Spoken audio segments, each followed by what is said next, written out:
Kisah perempuan ditinggal menikah para sahabat mencuri perhatian warganet. Pengunggah membagikan momen saat menghadiri pernikahan sahabatnya.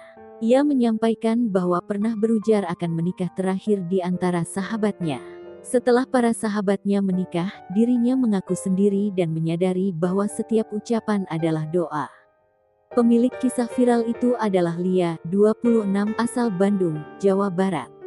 Mengenai ucapannya yang akan menikah terakhir, Yaya menjelaskan ceritanya. Ucapan tersebut memang pernah disampaikan kepada para sahabatnya. Yaya meminta sahabatnya itu untuk menikah dulu saja.